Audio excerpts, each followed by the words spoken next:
All right, guys, happy Thursday. Wrapping up week 28 with day 3. We've talked about African Americans in Alabama, American Indians in Alabama, and today we're going to be talking about Hispanic community in Alabama and the Asian community in Alabama. All right, we're going to start with the Hispanic community. The word Hispanic is just a name for people with a Spanish or a Latin American background. So it's not just one certain group of people.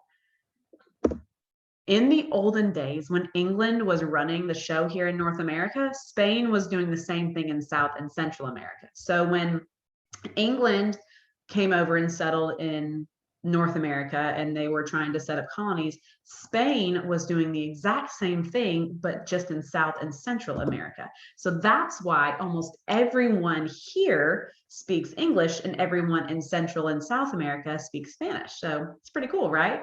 Because sometimes we wonder, why do people in certain areas speak the languages they do? Well, that's why England, who spoke English, settled in North America. So they came over speaking predominantly English. Spain, they speak Spanish in Spain. So when they settled in Central and South America, that is the language that stuck with their settlers and their people. So it's pretty cool, right? I think it is, at least. The Hispanic part of our population is the fastest growing overall. Currently, there are 200,000 people of the Hispanic community living in Alabama. The number is growing as people migrate or move from Latin America to the United States.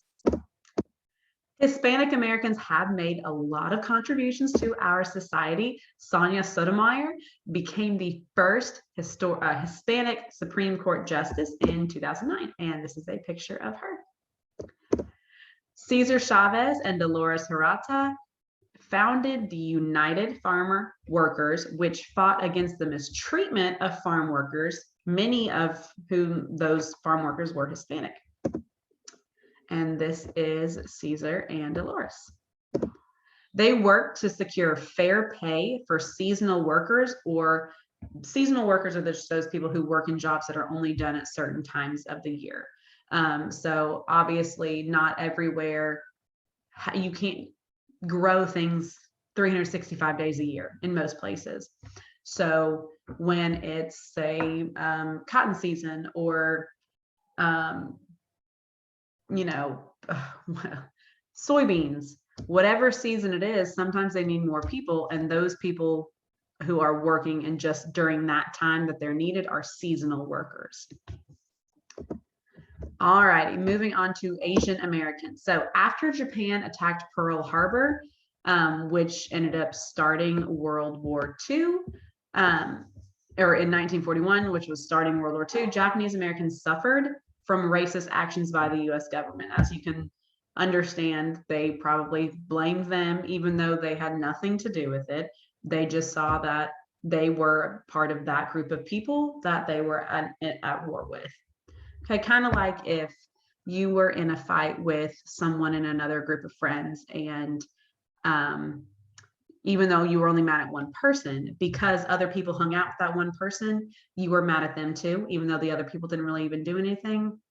Kind of the same situation. Sounds silly when you say it like that, right? They didn't even do anything, but you're mad anyways just because they hang out with them.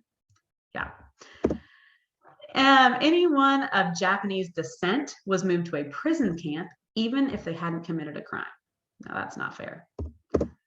Fred Korematsu refused to go to the camps and took his struggle to the Supreme Court, who decided that imprisoning Japanese Americans was legal.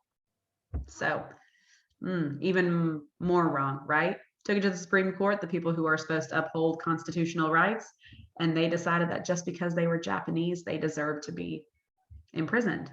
Yeah, not good. That is Mr. Fred.